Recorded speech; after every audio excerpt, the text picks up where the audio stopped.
Hi YouTubers, and this is the final of the three videos, the last of the three videos for the massive unboxing.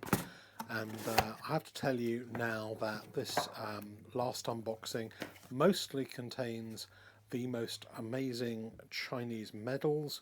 But if Chinese medals are not your thing, then please turn off or fast forward right now, because I don't want to disappoint you. So all of these have been given the special panda, the large panda label. When you grade these things, the panda label costs $5 extra for each coin, but it kind of brightens it up, and generally pretty good results. A cross between 69s and 70s. Some of these are good results. Some of these belong to me, but mostly it just turns out that the guys on the silverforum went through a patch over Christmas of buying all the same things. This particular one you'll have seen before in some other videos, the bimetallic Shanghai Mint 4th Coin Expo Panda. There are only 200 of these that were minted, and it's the first bimetallic coin produced for many years by the Shanghai Mint. Great coin, and I think probably one of the best coins for the future of all of the ones that we've got here. But as I say, it turns out that a lot of people bought similar kind of coins. I guess we all talk about the same coins and placed orders with Lucky Monero and others for these coins. This is the Nanjing Panda 2015, which was the missing year, that was produced by Lucky. It came in brass, 199, copper 99. This one's the antique brass. There are only 30 of these, and MS70 for this is a great achievement, and this will sell for quite a lot more than its issue price, I would have thought. And they've been going for quite a lot of money anyway, but the antique ones, they are more expensive to buy, but they are also probably the best ones of the lot to actually try and buy a new issue when they're at their lowest cost, because they're the ones people tend to want later on as well, when the editions get going. I know a number of people have views over kind of grading modern coins and grading Chinese medals, but hey ho, it's stuff that I particularly like, and quite a few of the people on the forum like these kind of things. And I've been buying a lot of these things, particularly while the exchange rates have been making life much more difficult to buy gold and silver in the way that I have been doing.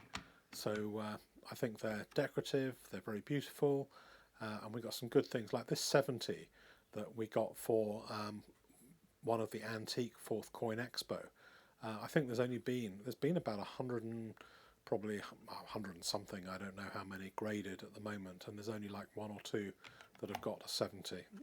That particular coin, very difficult to get a 70 on. 68 on this one. I know that we try very hard, or I try very hard particularly, to get everything in exactly the right order. So when people have the same kind of coins, it's very important to mark them up properly, to know every line on the NGC invoice, to know exactly whose it is. Because what happens if one of my coins gets a 69, somebody else's gets a 70. Everyone needs to know very clearly which are the coins that belong to them. This one, for example, is a 70. I think the other two by metallics we graded were 69s. So this one did very well.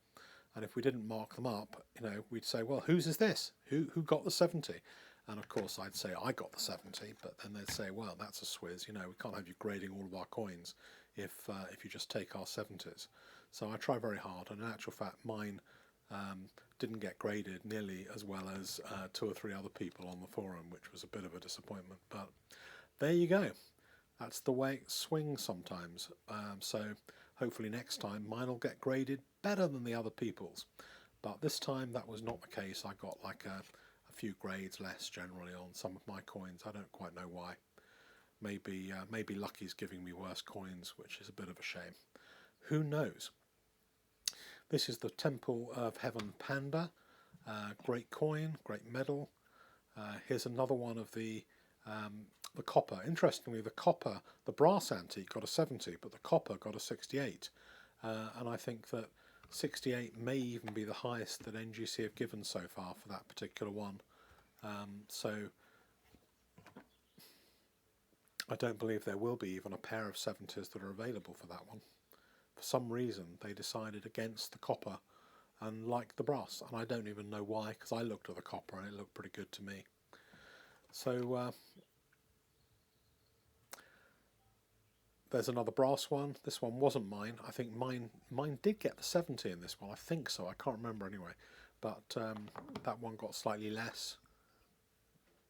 Seems a little arbitrary, but we can't complain. The bimetallic ones seem to do very well. Got a few 70s on the bimetallic ones. Some of the others may be 69s or 68s. This one is a 70. There are only 99 of these copper ones. It's worth paying attention if you look at these medals. Usually there's, the brass one could be 99. In the 2016 one, the brass one is the rare one. In the 2015, it's the copper one that's the rare one. So you've got to make sure that you do your research and work out what the edition limit is for each one of these. I particularly like the 4th Panda Expo copper one as well. I think my one of those did pretty well. You can see quite a few 70s coming up here.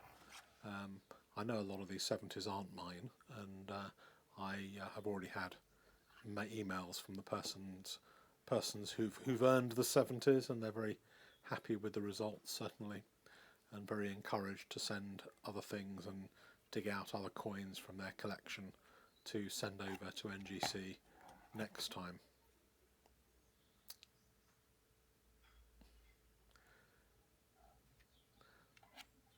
Difficult to know what to say about all this stuff when it's all the same, but maybe I'll just kind of be quiet and let you guys kind of watch the last couple. The Temple of Heaven Panda, which this one is, this is an Andy kind of edition through ChineseMedals.com. It's been pretty widely approved of generally by people in the industry, and I think Andy's going to be making this into a regular annual one. So it's got a kind of classic-y design which kind of works very well. I think overall in the 3 unboxings there were over 100 coins, lots and lots of different coins. I know some similarities as well, and it was an enjoyable thing to send all this stuff over to them. Thankfully it all arrived there safely and arrived back safely, which is always the worry. Here's the bimetallic, so 3 bimetallics, 2 69s and the 70. Trying to bring out some of my favourites of the grading, of this particular grading, and I think the bimetallic is a great design and a great coin, and there's something a bit unique about them, and it kind of reminds me of the very, very expensive bimetallic Fiat Pandas that there are from a few years ago, and you try buying one of those for a cheap price, that's just not possible really. This one, 70 for that antique is a great thing, and then 70 and a 69 for these two.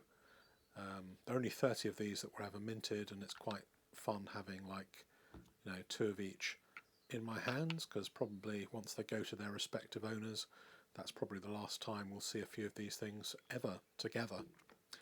So we'll have to see what comes up for the Nanjing Panda edition in 2017. Here's some of the coins ready to go to their owners and piled up according to the individuals who sent them to me for grading. So if they're looking at this video now, as I'm sure they are, they'll know who they are. All of that's been nicely packaged up and ready to go off to new homes tomorrow morning. So I hope you enjoyed that mega unboxing, and please like, comment and subscribe.